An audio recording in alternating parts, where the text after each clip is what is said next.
that was meant for Shane, he said. Oh, stop. You guys are in for a treat. I might not have a voice by the end of this, but you guys get to hear what little I have left. Yeah, last night, how many of you were at the VIP party? Yeah. I did my best to try to make my way around every table and say hi, talking 3 hours over loud music. I'm not as young as I was last year, that's all I can say. Thank you. Look, they've even got the Archie Bunker Old Man chair up there for me. Songs that old Glenn Miller played. I'm not gonna sit, that feels weird.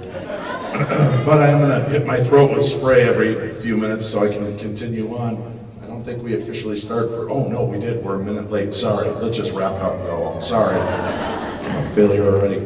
I wanna thank everybody for coming out. How many of you guys have been to the New Jersey ParaUnity Conference before? Nice. How many of you are brand new? Wow, very cool. My name is Dave Schrader. I am the host of the Paranormal 60 podcast. Thank you. All 5 of you, I appreciate you listening. As a matter of fact, I would like you to do me a favor. If you have a podcast application and you are not yet a subscriber, it's free to subscribe. If you could go look up the Paranormal 60. Doesn't mean it's because I'm 60 years old. It is supposed to be a 60-minute podcast, but because I love you people, it never is. It's usually the Paranormal 90-ish. We call it the director's cut. So we have a lot of fun. It's the Paranormal 60. You can watch us live Monday and Wednesday nights on YouTube. Otherwise, all the episodes live there in perpetuity, so you can go find them. We have 189 episodes. We are about a month and a half away from our 200th episode, so I hope you guys will tune in and check them out. I am also the lead investigator of the Curse of Lizzie Borden special, the Holzer Files TV series. So let me answer a few of the big questions. No, there's no more Holzer Files coming, sorry. I know, I've just gotten so huge an ego, I can't do it. No, I think they missed the gap. They should have called us Holzer's Ghost Files, and I think we would have been found quicker by more people. We're on a network with Ghost Brothers, Ghost Nation, Ghost Adventures, Ghost Hunters, Kindred Spirits, Destination Fear, Dead Files, the Holzer Files. And then it's just a picture of my sorry ass in a leather jacket, sitting in shame. We kind of look like this 1970s disco era Mod Squad detective TV series, and they never thought to put a fucking ghost in the picture with us. So, most viewers are kind of lazy. You're like, oh, what should we watch? I like paranormal. What choice do we have? Oh, ghost. What's a Holzer? Right? And I also love when you guys write to me and you're like, there should be more Holzer Files, but yet you spell the name wrong every time. And then wonder why there's not more Holzer Files. So what I'd like to do is I will field questions. I would love to hear what you guys have to ask. I will also mix in some creepy good stories as we go along and tell you some of the strange things that we've had a chance to see over the years. I just came back from Napanoch, New York last week. And just one of you. Now we know where the person from New York is sitting. New Jersey's not happy you're here, sorry. Have you guys been to the Shanley Hotel? Yeah, amazing place. And we had some really wicked, crazy EVP. Had some strange occurrences take place, so if you haven't had a chance, you're lucky. I'm gonna be going back in April with Scotty the Medium. So if you follow my podcast, you'll be able to find out where you can get tickets and come see me and ghost hunt with me at the Shanley Hotel. Always fun. I know people always want to know what's like my favorite haunted location I've ever been to, right? I can't choose one. It's impossible. I can tell you my least favorite haunted place was a Hooters in Chicago. You laugh, it was a Hooters in Chicago. And it just was I felt so icky the whole time. Because I'm like, as the girls talking to me down in the basement, where all the weird activity takes place, and none of the Hooters waitresses like to go down in the basement. and she's down there talking to me, and she's super edgy and nervous, and they're bringing girl after girl downstairs into the basement with me. It just felt real sketchy. Especially when they came back with their hair all messed up, shirt untucked. We were just, it was poltergeist activity. It was crazy in the basement. Yeah, but that was probably the least favorite. I love haunted locations. I have no problem going into a good paranormal location, a hospital, because like you, I'm driven by the concept of what comes next. And can you guys hear me okay? I feel like my voice is getting quieter and quieter. By the end of this, I'm going to sound like Jigsaw from a song. You're all in an auditorium. Let's play a game. Oh, that was more Optimus Prime than anything, wasn't it? Autobots, roll out. I'm not afraid when we go into these locations because I'm going there looking for ghosts. So many of you ask, aren't you afraid? No. Are you afraid when you go to the zoo and see bears and monkeys and chipmunks? We have a very lame zoo in Minnesota, so that's all we can afford there. So I'm not frightened. No, I always tell people if I'm sitting in my living room in my underwear watching The Bachelor and a ghost walks in, I would poop just like you would. But I'm not expecting it there, right? I love when I've gone to haunted locations, and we used to do these huge conferences where we'd have 200 to 300 people, and it'd be like the Ghost Hunters or Ghost Adventures crew and a couple other special guests, and we'd be at the Queen Mary or Eastern State Penitentiary or the Stanley Hotel, and at night I'd go walking around from location to location as everybody was out ghost hunting, and there was this woman sitting in the hall, really cute girl, crying and shaking. I'm like, what's wrong? She's like, the water keeps going on in my bathroom by itself. I'm like, that's awesome. She goes, no, it's not, it's terrifying. I go, it's water. Why are you afraid? And she's like, this is scary, it's in my room. I go, are you part of our paranormal conference? She goes, yeah, my boyfriend's out ghost hunting right now, and I just wanted to relax in the room. I go, but you came to have paranormal experiences. Not in my room. So I said, well, let's go to your room and see what happens. And that, ladies and gentlemen, is how I ended up with 11 children. Mystery solved. So we went in and we sat on the edge of her bed, and she's just sitting there. There's nothing happening. And all of a sudden I hear, shh. And I go look in the bathroom. The water turned on, so I fucking left. That's weird. Who's got time for that shit, right? She started crying. She's weirded out. So, and then, of course, all of a sudden the door opens up, and it's the boyfriend. And I'm in the room, and he's looking at his girlfriend sitting on the end of the bed, and I'm standing by the bathroom, and he's like, what's going on? And I go, your water keeps turning on by itself. She was out in the hall crying, so I came in to see the water turn on for itself. You're not buying any of this, are you? And then the water turned back on, and he goes, what the fuck? So I said, it's just water. Don't worry about it. If you guys, if you guys are weirded out really later on, here's my room number.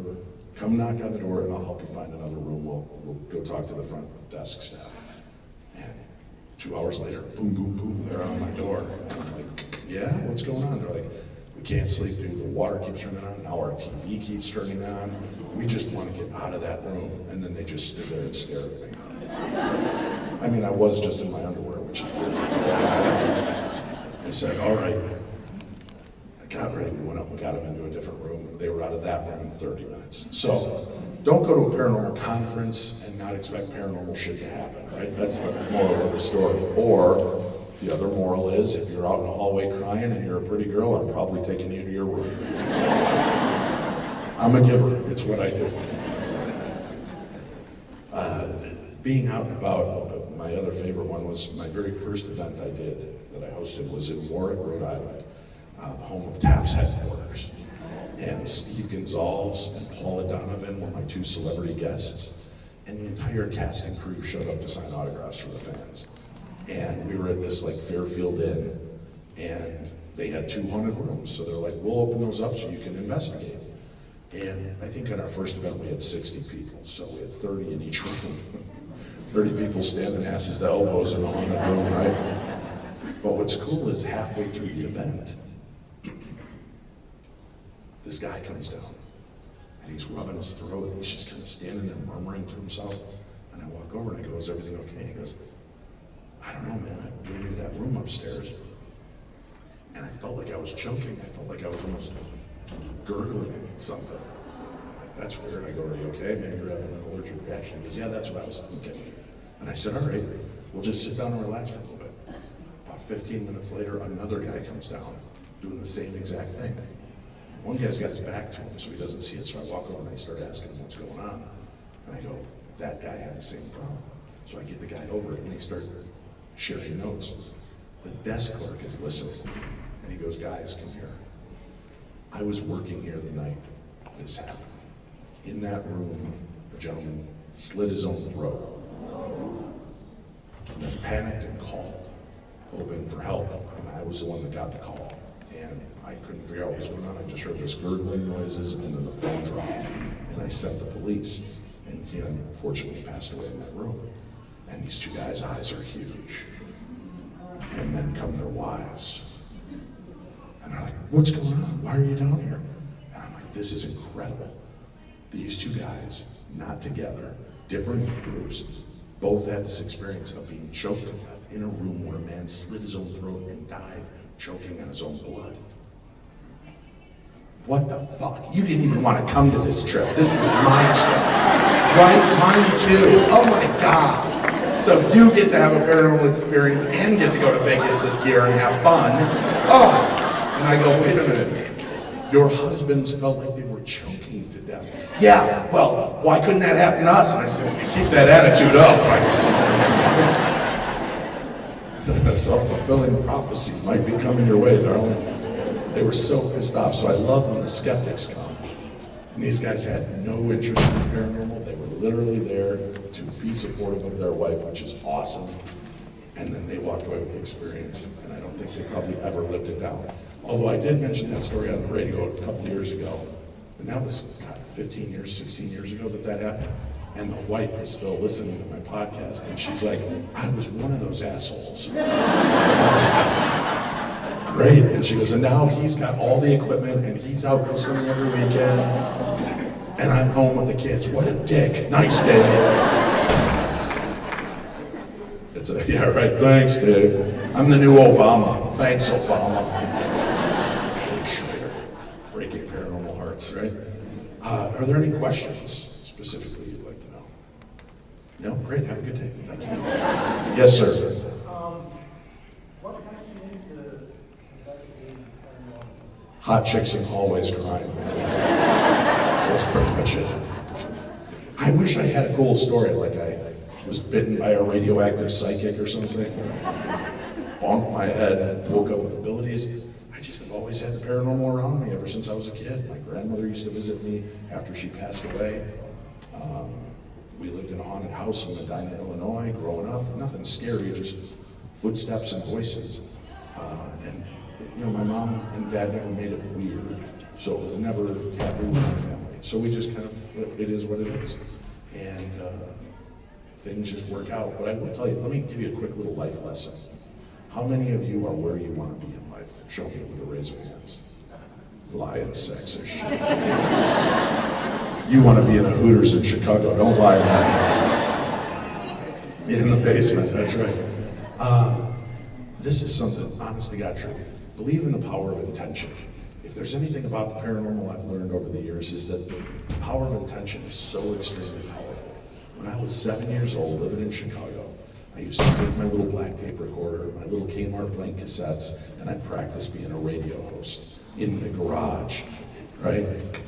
I'd be like, hey, you're listening to WLS, and this is Dave the Wave with Katrina and the Waves walking on sunshine, right? And I would introduce them, and I would read Hardy Boys stories and try to make them all dramatic and cool, and that was it. And I was hooked. I wanted to be a radio host from that age on. And I used to call all the big radio jocks in Chicago and interview them. just talking to them, and some of them would call me back, and it would always freak my mom and dad out. I'd hear, Dave? Yeah? Larry and Lou Jack's on the phone for you? And he's like our big morning show jock, and I'm like, oh, cool. Hey, Mr. Lou Jack. And he talked to me for an hour about being a DJ. And it was so cool. And then I went off to Winona State. I was a young man, 20 years old. I had been out of high school for a couple years. I had no direction. I decided I was going to be a college student and figure out my direction. And I literally made the decision. They told me, you gotta come take the SATs, you gotta come do all this stuff. And I'm like, okay. So I had just enough money to get me to Winona and back. Because I lived in Chicago, Winona, Minnesota was where I was gonna go to school. So I drove.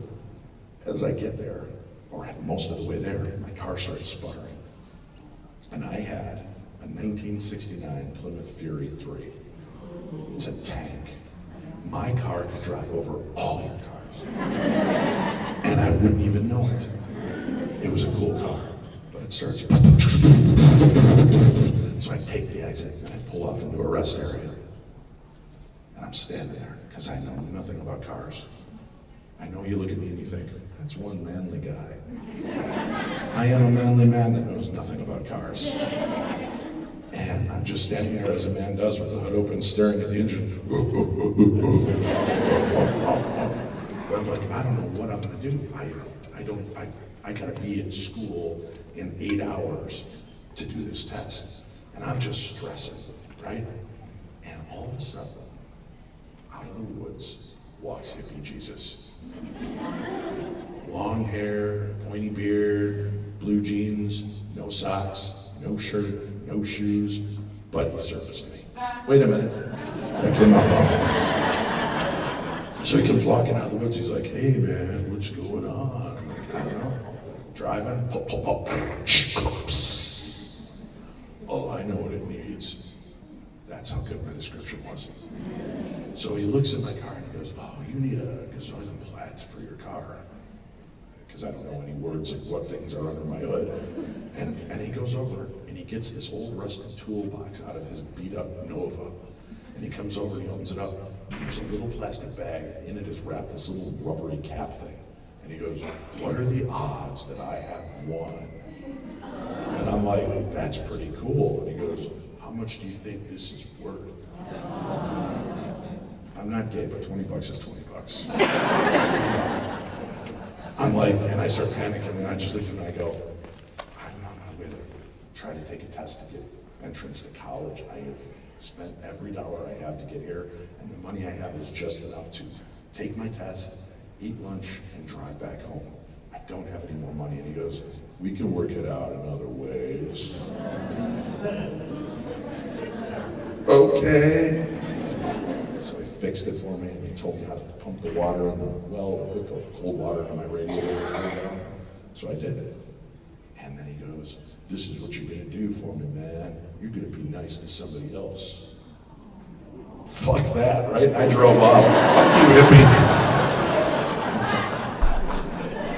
And I was like, all right. So that's been a big lesson for me. So I drive to college, take my test. I get in there and I'm panicking. It's been 3 years since high school, right? 3 years since high school. And I suck at math. And I'm sitting in the lobby and there's this young guy sitting there.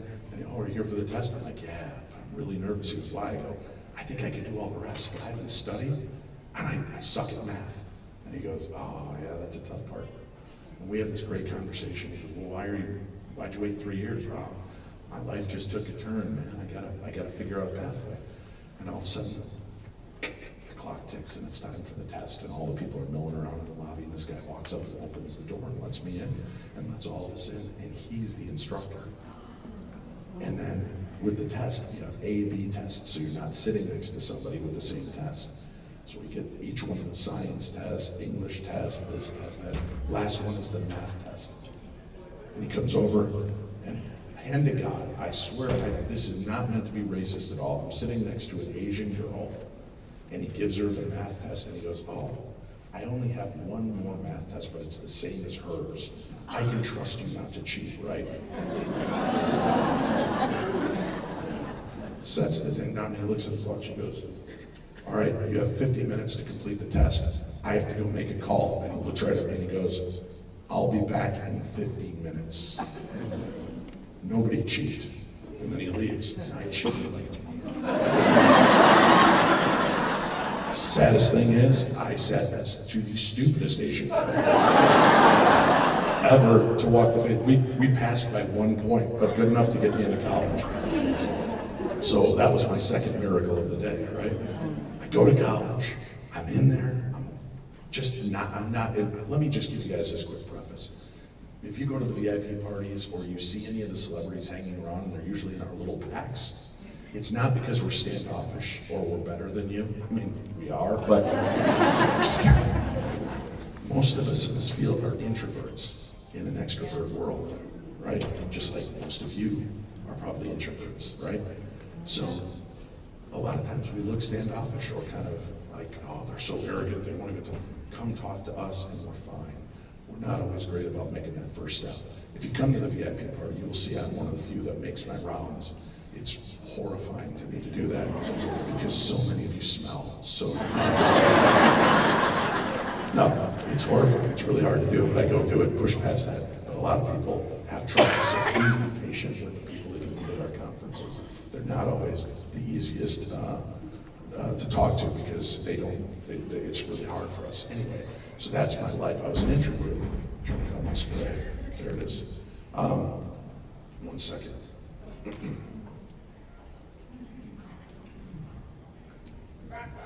Yeah, this is better. So I went to college. I wouldn't leave my house except for to go to classes. And finally my roommates are like, Schrader, go meet people. Get out of the house. So I got up, went outside, and a cute blonde in 80s short shorts and a ponytail walked by. So I followed her across campus because it wasn't stalking then. It was just being creepy, right? I followed her to the Performing Arts Center. I'm like, I like performing arts. See, there's all these tryouts for school plays. I like school plays. She just keeps walking. There's the band practice. There's the orchestral practice. There's the vocal practice. She walks up the stairs. I follow her down the hall. And then she goes into the last door on the left, which sounds like a horror movie. And I walk down, and there it is. KQAL, 89.5, your radio alternative, now seeking radio personalities. The choir inside. I walked inside, and there's all these guys, and they introduce themselves, and they talk to me, and they're like, yeah, you can start tomorrow, we'll start training tomorrow. I'm like, awesome. Hey, out of curiosity, who's the blonde that came in just before me? And they all looked at each other, and then looked back at me, and they're like, look at us. If there was a cute blonde with a ponytail, do you think we'd be talking to you? Fair enough. I'm like, seriously, did she come and go out a back door? There is no back door. Right? Intention brought me there, I believe. Well, a blonde with a cute ass brought me there. But I think I set that intention years in the past. So intention, manifestation is really important in your lives. And I've heard you guys say stuff when you're at my table and you're meeting me at the bars or at the VIP parties. Stop putting yourselves down. Stop hurting yourselves. Be kind to yourselves. Set your intention to have a good life, and you'll have a good life. I am a lucky, lucky man who has manifested an incredible life that I'm so happy and proud of. And it's not because I got magic. It's not because I got money. It's because I just want to have a good life. And I keep finding cool things to do. And not only did I get to do radio, but I got to marry it with my passion for paranormal, and I got to travel the world and see amazing places and meet people like you, which makes up for not much, but I still get to meet you. I'm kidding. So I get to meet you, I get to go out and investigate, I get to hear history, I got to be on TV, I'm friends with all these amazing paranormal personalities. So please, if anything you can take away from talking and meeting with me is believe in yourself and your destiny. And for those of you that think, yeah, well, I wanted to be that, it took me, I was 7 years old, it took me till I was 40 before I got to do radio. So it takes a while. Doesn't always mean it's overnight, but if it's a dream and a passion, and you keep following and keep putting it out to the universe, it's remarkable how things come together, right? All right, somebody else had a quick question? Yes? What files and how the episodes were chosen, the stories? She wants to know how the Holzer file episodes were chosen. Well, he had thousands of files, so they started calling about a year before we even launched production, because a lot of his stuff was up purpose, which we can't do for TV. So those were eliminated. We went to some of the big places right away. We went to some of the places that evaded Dr. Holzer right away, places he wanted to go but he couldn't get into at the time. So we had a good base to start with.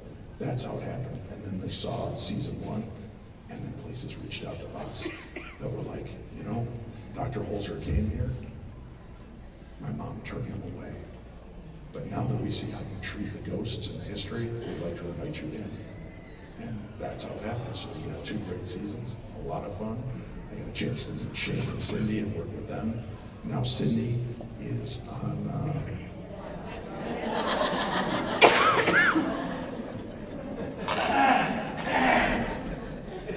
yeah, it's, Cindy is now on the Dead Files. And if you haven't had a chance to watch it with Cindy, please watch it and support her. Support the shows that you love.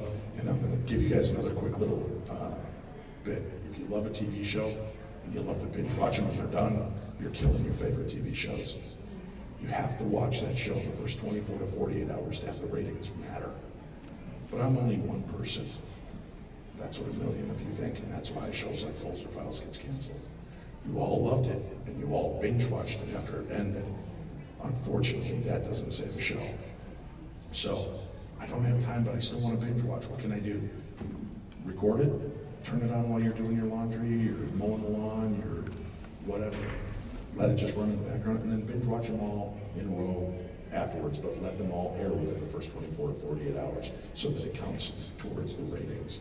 And you will see more of your favorite shows stay on longer. That's just something they don't teach you, but would be very helpful to know, right? So now you know. Dun, dun, dun, dun. Yes, who else had a question? Yes. Is there anywhere you wouldn't investigate? Hooters in Chicago. Yes, if there's any place I would not investigate, I wouldn't investigate Amityville. I believe that the haunting went with the Lutz family. I believe it started with the Lutz family, and I think it ended with the Lutz family. I'm not saying they were fakes or frauds at all. I believe that they had paranormal activity. Becoming good friends with Chris Lutz, the youngest boy, I believe it was more torment from things that the family did that they didn't realize the damage they were doing. George was in the transcendental meditation, and he was calling on other spirits. I guess in transcendental meditation, you call on spirits to help you. He was calling other spirits in that he thought would make him powerful. And he had Chris and Danny doing it with him. So we think that that might have been more of what they were dealing with. That's a really surreal moment too. Like I said, my parents were very cool about the paranormal. They never made it weird or taboo.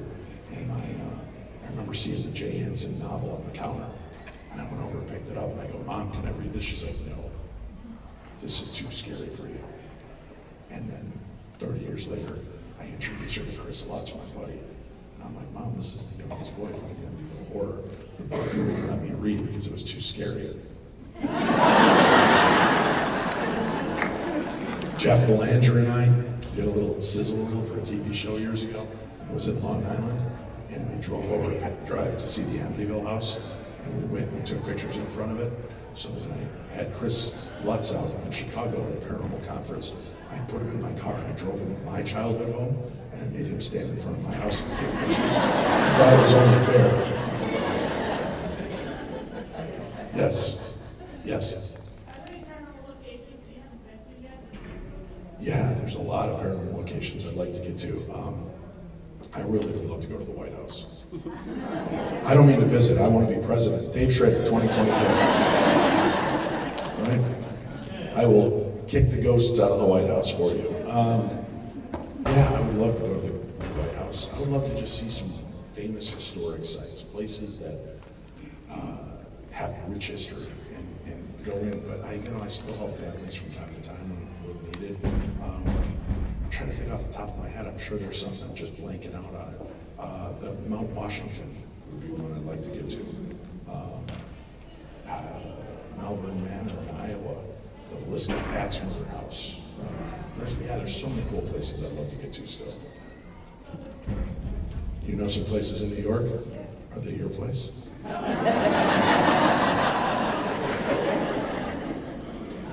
right. Yes, ma'am. When you go out into these locations, what do you do anything to protect yourself from bringing? Lady, I have 11 kids. What about protection do you think I know?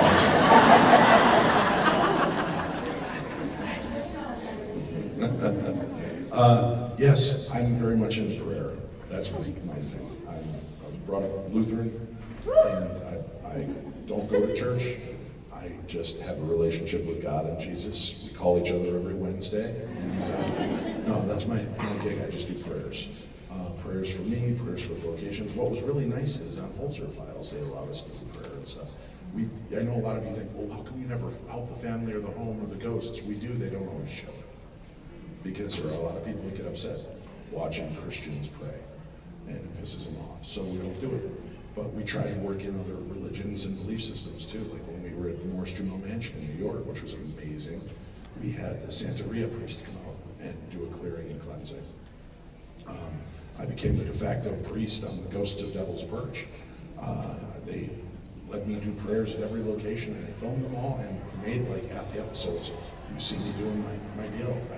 I'm all about trying to help the spirits, and let me also clarify, when I'm doing the prayer, I'm not saying I'm carrying the spirits. Am I suffering a stroke, or is it getting darker?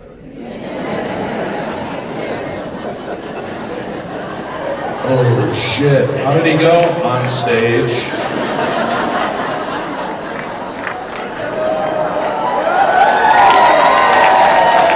Let's play a game. In front of you is an overweight bald radio host. He has the only pee out, and it's in his stomach, along with 4 pounds of tasty donuts. All right. Yes. The most haunted place I've ever done? Impossible. I can't tell you. There's some Rolling Hills Asylum up in East Bethany, New York is bonkers. I just came back from the Shanley Hotel in Napa. That was crazy.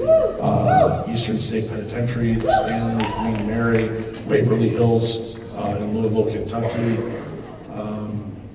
There's so many places that are just nutty. And then there's times you go in, like I've been to Bobby Mackey's when it's crazy, and I've been to Bobby Mackey's when it's nothing, you know?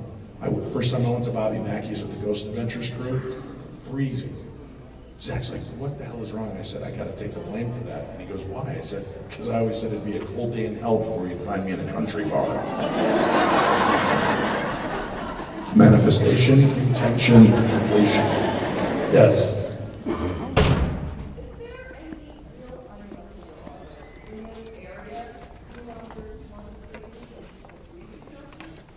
Not in New Jersey, there's no haunted places. You guys lead such a clean, reverent lifestyle in Jersey. I've seen Snooki in the situation. I'm not from this area, so I can't answer yet. Raise your hands if you know of cool places in the area. Lady, look at these people with their hands up and avoid them. They're crazy, obviously. Yeah, I don't know. I'm sure there are.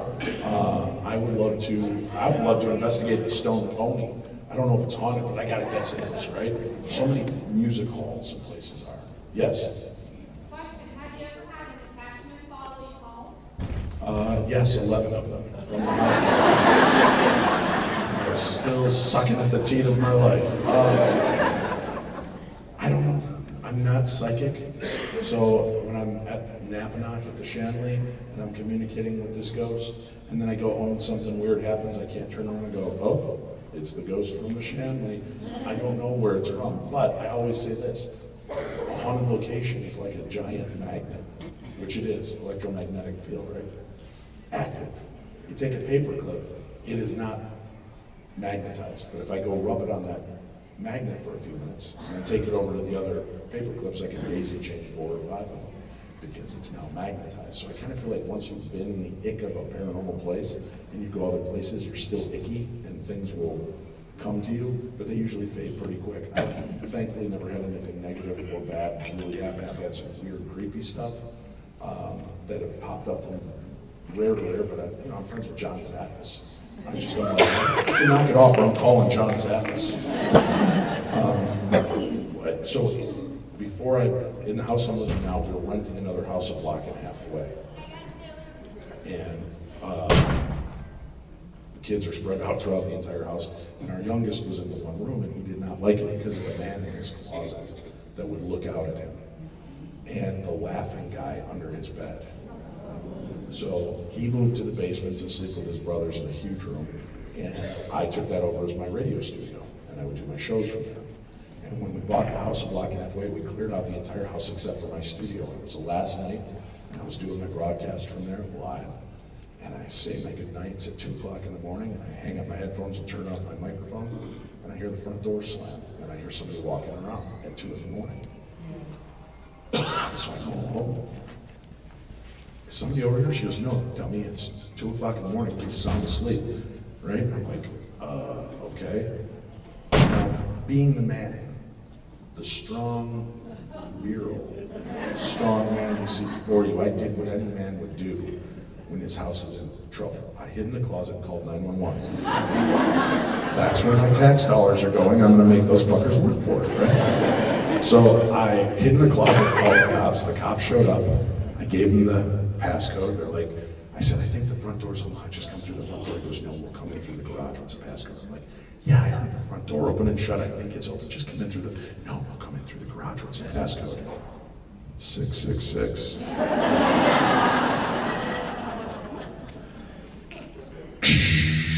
Up goes the garage. I hear them walking around the house, calling out, and then the toot on the bedroom door. So I quickly stepped out of the closet. Yeah, come on in.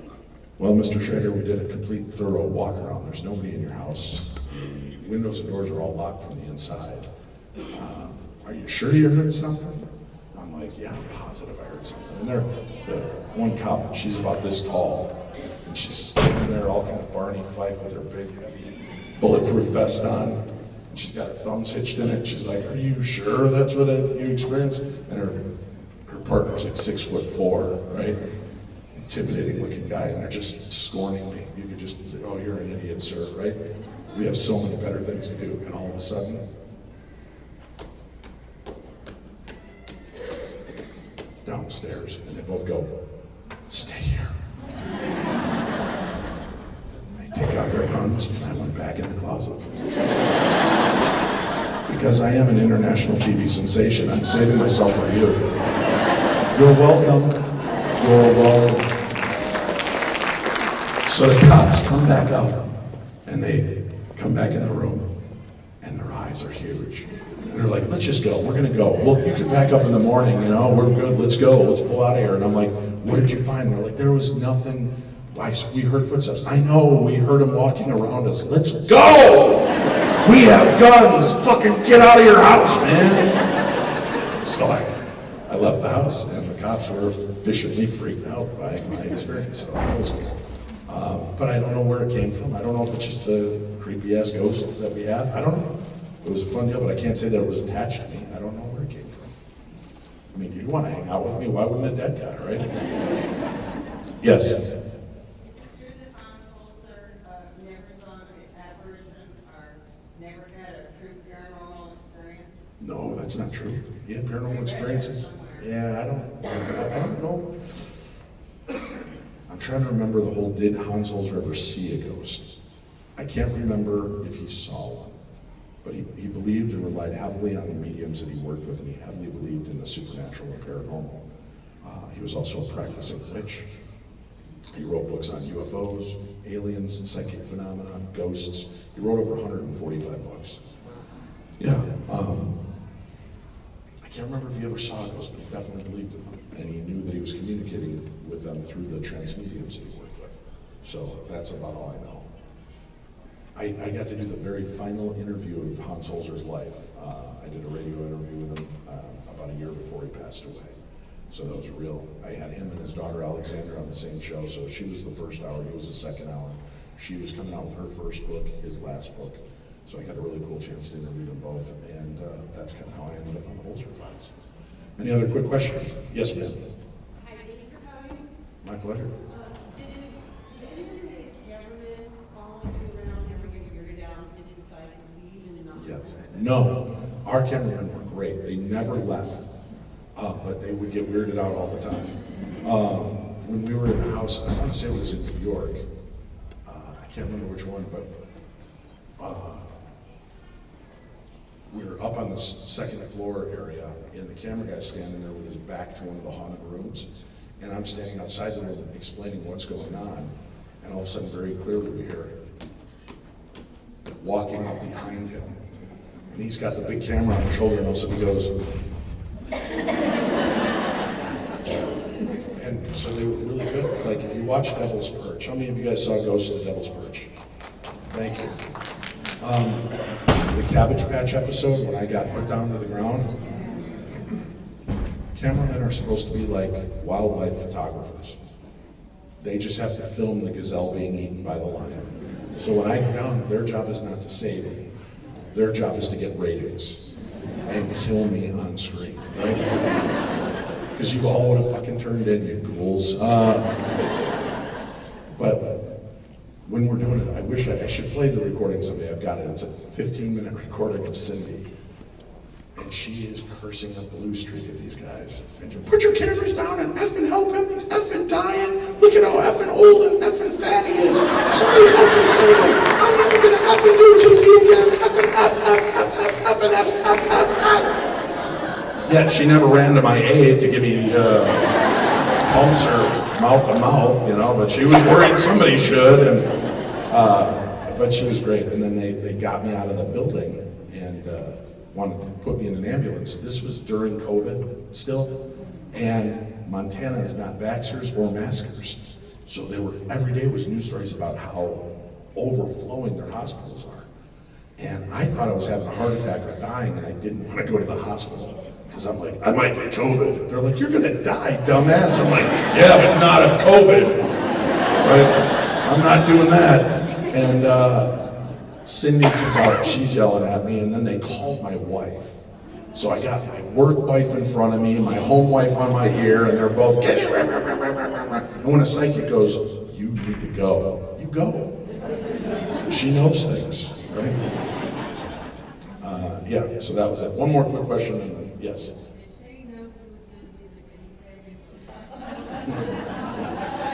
Quick answer. So when I first met Shane, they had already brought in Cindy. They hired Cindy, then they hired me, and we went through 2 other techs before we found Shane. The guys were good.